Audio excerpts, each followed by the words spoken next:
നമസ്കാരം, കർമ്മ ന്യൂസിലേക്ക് സ്വാഗതം. ഇന്നലെ മലയാളത്തിലെ ഒരു പ്രമുഖ ചാനൽ ഇന്നലെ മാത്രം കൊടുത്ത ചില തലവാചകങ്ങൾ ഞാൻ വായിക്കാം. പ്രിയപ്പെട്ടവരെ, പ്രിയങ്ക വരുന്നു. പ്രിയങ്കരിയോ പ്രിയങ്ക, സഹോദരി സൗത്തിലേക്ക്, വയനാടൻ വാറിന് പ്രിയങ്ക, ചുരം കയറാൻ പ്രിയങ്ക, പടവട്ടാൻ പ്രിയങ്ക. ഇത് ഏതാണ്ട് ഈ കൊച്ചു പിള്ളേർ പാട്ടുപാടി പഠിക്കുന്ന പോലെ ഒരു സംഗതിയാണ്. ഇത് ഇങ്ങനെ പിന്നാലെ കൊടുത്തുകൊണ്ടിരിക്കുകയാണ് ഒരു ചാനൽ. മറ്റൊരു ചാനലാണെങ്കിൽ പണ്ടേ, അതായത് പ്രിയങ്കയ്ക്ക് മത്സരിക്കണ്ടേ, ചുമ്മാ ഒരു ഫോട്ടോ വെച്ചാൽ തന്നെ അവിടെ കമന്ന് വീഴുന്ന ചാനലും പത്രവുമാണ്. അവരാണ് പ്രിയപ്പെട്ടവളാകാൻ പ്രിയങ്ക, ഇന്ദിരയുടെ കരുത്ത്, സോണിയയുടെ പ്രസരിപ്പ്, രാഹുലിൻ്റെ അനിയത്തി. ഇതൊക്കെ എന്ത് പ്രത്യേകതയാണ് ഇന്നത്തെ കാലത്ത് ജനങ്ങളിൽ ഉണ്ടാക്കുന്നത് എന്ന് മനസ്സിലാവുന്നില്ല. ഇന്ദിരയുടെ കൊച്ചുമോളായതുകൊണ്ട് ആരെങ്കിലും കൊണ്ട് വോട്ട് ചെയ്യുമോ? അതോ രാഹുൽ ഗാന്ധിയുടെ സഹോദരി ആയതുകൊണ്ട് ആരെങ്കിലും കൊണ്ട് വോട്ട് ചെയ്യുമോ? ഇങ്ങനെയൊക്കെ ചോദിച്ചാൽ വോട്ട് ചെയ്യും. വയനാട്ടിലുള്ളവർ വോട്ട് ചെയ്യും. കാരണം അവർ രാഷ്ട്രീയമല്ല അതിൽ കാണുന്നത്, മതപരമായിട്ട് ചില പ്രത്യേകത ഉള്ളതിനാൽ വോട്ട് ചെയ്യും എന്നാണ് അതിൻ്റെ ഉത്തരം. പക്ഷേ ഉത്തരേന്ത്യയിലൊന്നും അത് ചിലവാകില്ല. അതുകൊണ്ടാണല്ലോ റായ്ബറേലി വിട്ടുകൊടുക്കാതെ നേരെ വയനാട് വിട്ടിട്ട് തൻ്റെ സ്വന്തം സഹോദരിയെ തന്നെ ഇങ്ങോട്ട് വിടുന്നത്. കാരണം റായ്ബറേലി ഇപ്പോൾ വിട്ടാൽ, ഉപേക്ഷിച്ചാൽ, കള്ളം പറഞ്ഞിട്ടാണ് അവിടെ ജയിച്ചത് എന്ന് ഇപ്പോൾ ജനങ്ങൾ തിരിച്ചറിഞ്ഞു കഴിഞ്ഞു. ഒരിക്കൽ കൂടി അവിടെ ജയിക്കാൻ പറ്റും എന്നുറപ്പില്ല. എന്നാൽ ഏത് കുറ്റിച്ചൂലിനെയും നിർത്തിയാലും ജയിക്കുന്ന സ്ഥലമാണ് വയനാട്. കാരണം അതങ്ങനെയാണ്. അതിനാൽ പ്രിയങ്കയല്ല, ഇനി ആരും അറിയാത്ത ഏത് കോൺഗ്രസ്സുകാരനെ കൊണ്ട് അവിടെ നിർത്തിയാലും ഒരു ജയ സാധ്യതയുണ്ട്. കാരണം അതങ്ങനെയാണ് ആ മണ്ഡലത്തിൻ്റെ കിടപ്പ്. അപ്പോൾ പിന്നെ രാഹുൽ ഗാന്ധി അത് ചെയ്തില്ല എങ്കിലേ ഉള്ളൂ. പിന്നെ അതിന് വേണ്ടിയിട്ട് ഇവിടെയുള്ള പത്രങ്ങൾ ഇതുപോലെ വെള്ളം കോരുകയും വിറകവെട്ടിൻ്റെ കാര്യമൊന്നുമില്ല. പ്രിയങ്കയെ അവിടെ കൊണ്ട് നിർത്തുക, പ്രഹസനമായിട്ട് ഇടതുപക്ഷം ഏതെങ്കിലും സ്ഥാനാർത്ഥിയെ നിർത്തിയേക്കും. പിന്നെയും കൊള്ളാവുന്ന സ്ഥാനാർത്ഥികളെ നിർത്താൻ പോകുന്നത് NDA ആയിരിക്കും. കാരണം അവർക്കൊരു MP കൂടെ കിട്ടിയാൽ അത്ര കൂടെ അംഗബലം അവിടെ കൂടും. പ്രത്യേകിച്ച് കോൺഗ്രസ്സിന് അത് ജയിച്ചിട്ടും പ്രത്യേകിച്ച് കാര്യമൊന്നുമില്ല. ഇപ്പോഴുള്ള നമ്പറിൽ നിന്ന് കൂടാനൊന്നും പോകുന്നില്ല. തോറ്റാൽ മാത്രമേ അവർക്ക് പ്രശ്നമാവുന്നുള്ളൂ. പക്ഷേ BJPയെ സംബന്ധിച്ച് അങ്ങനെയല്ല. അവർ ഏത് വിധേനയും അവിടെ ജയിക്കാൻ വേണ്ടി നോക്കും. അതിനാൽ പ്രിയങ്കയോ രാഹുൽ ഗാന്ധിയോ ഇനി സാക്ഷാൽ സോണിയോ ഒക്കെ വന്ന് നിന്നാലും അവർ അവിടെ ഒന്ന് ശ്രമിച്ചു നോക്കും എന്ന കാര്യത്തിൽ സംശയമൊന്നുമില്ല.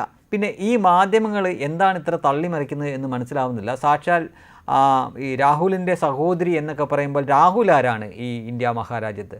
അല്ല, ഈ 2-3 വർഷം കൊണ്ട് ഇന്ത്യ മുഴുവൻ നടന്ന് സകലമാന വേഷം കെട്ടിയിട്ടും ആകെ ഉണ്ടാക്കാൻ പറ്റിയ സീറ്റ് 99 സീറ്റാണ്. ഈ 100-ലൊന്നുമല്ല ഈ 99, 543-ലാണ് ഈ 99 എന്ന് വെച്ച് കഴിഞ്ഞാൽ 5-1 പോലും ഇല്ല.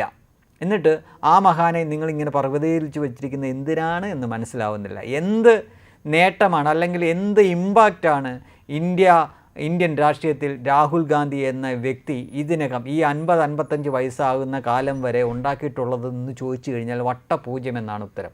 അതിന് ഇവിടുത്തെ മാധ്യമങ്ങളെ ഇങ്ങനെ പൊടിപ്പും തൊങ്ങലും ചേർത്ത് ഇങ്ങനെ വാഴ്ത്തിപ്പാടിയിട്ടൊന്നും ഒരു കാര്യമില്ല. ഇന്ത്യൻ രാഷ്ട്രീയത്തിൽ ഇപ്പോഴെങ്കിലും, അതായത് ഈ ഇന്ത്യ മുന്നണി എന്ന് പറഞ്ഞ് കുറേ തട്ടിക്കൂട്ട് സംഗതികൾ ഉണ്ടാക്കി മത്സരിച്ചുകൊണ്ട് മാത്രമാണ് 99 സീറ്റ് കിട്ടിയത്. അല്ലെങ്കിൽ 40 സീറ്റ് പോലും പിടിക്കാൻ അവർക്കാവില്ലായിരുന്നു. ഇപ്പോൾ തന്നെ ഉത്തർപ്രദേശിലും മറ്റുമൊക്കെ വോട്ട് ചെയ്തവർ അയ്യട എന്ന് പറഞ്ഞുകൊണ്ടിരിക്കുകയാണ്. കാരണം അവരുടെയൊക്കെ വീടുകളിൽ പോയി അവരെ പറഞ്ഞു പറ്റിക്കുകയാണ് ചെയ്തത്. അധികാരത്തിൽ വരണ്ട, ഞങ്ങളുടെ MP-മാർ ജയിച്ചാൽ പോലും നിങ്ങളുടെ അക്കൗണ്ടിൽ മാസം 8,000 രൂപയും ഒരു വർഷം 1 ലക്ഷം രൂപയും വെച്ച് ഇട്ടു തരും എന്ന് പറഞ്ഞുകൊണ്ടാണ് അവർ ആ തെരഞ്ഞെടുപ്പിനെ നേരിട്ടത്. അതുകൊണ്ടാണ് റിസൾട്ട് വന്നതിൻ്റെ പിറ്റേ ദിവസം മുതൽ ഓരോ MP-യുടെയും വീടുകളിൽ സ്ത്രീകൾ പോയി ഈ പണം ചോദിക്കുന്ന കാഴ്ചയും വീഡിയോയും നമുക്ക് കാണേണ്ടി വന്നത്. അങ്ങനെ നേരായ രീതിയിലൂടെ അല്ലാതെ വളഞ്ഞ വഴിയിലൂടെ ആണ് അവിടെ പോലും ജയിച്ചത്. അപ്പോൾ പിന്നെ ബാക്കിയുള്ള കാര്യത്തെ പറയേണ്ട കാര്യമുള്ളൂ. അപ്പോൾ അത്തരം വക്രബുദ്ധികളും കൊണ്ടു നടക്കുന്ന ഒരു രാഹുൽ ഗാന്ധിയെ ഇവിടുത്തെ മനോരമയും ഇവിടുത്തെ മാതൃഭൂമി ഇങ്ങനെയൊക്കെയുള്ള വാചകങ്ങളൊക്കെ കൊടുത്തിട്ട് ഇതുവരെ ഒരു തെരഞ്ഞെടുപ്പ് നയിച്ചിട്ടില്ലാത്ത, ഒരു തെരഞ്ഞെടുപ്പിൽ മത്സരിച്ചിട്ടില്ലാത്ത പ്രിയങ്ക ഗാന്ധിനെ കൂടെ ഇങ്ങനെ പൊക്കിയടിച്ച് ആ വയനാട്ടിലെ ഉണ്ടംപൊരിയും പൊറോട്ടയും ചായയും എല്ലാം കുടിച്ച് ഒരു ടാറ്റയും പറഞ്ഞ് ജയിച്ചു കഴിയുമ്പോൾ അവരങ്ങ് പോകും. കഴിഞ്ഞ തവണ 5 വർഷത്തിനിടയ്ക്ക് 9 തവണയെങ്കിലും രാഹുൽ ഗാന്ധി വന്നെങ്കിൽ പ്രിയങ്കയിൽ നിന്ന് അത്ര പോലും പ്രതീക്ഷിക്കേണ്ട. പിന്നെ നമ്മൾ പ്രബുദ്ധരായതിനാൽ ആ കുടുംബത്തിലെ, അതായത് നെഹ്റു കുടുംബത്തിലെ ഒരു പട്ടിക്കുട്ടിയെ കൊണ്ട് അവിടെ നിർത്തിയാലും ജയിപ്പിച്ചു വിടും എന്ന കാര്യത്തിൽ ഒരു തർക്കവും വേണ്ട, ഒരു സംശയവും വേണ്ട. രോഗം വന്നിട്ട് ചികിത്സിക്കുന്നതിനേക്കാൾ നല്ലതല്ലേ രോഗം വരാതെ നോക്കുന്നത്? Cholesterol, sugar, pressure, heart block എന്നിവയ്ക്കെല്ലാം അത്യുത്തമമാണ് കാന്താരി പ്ലസ്.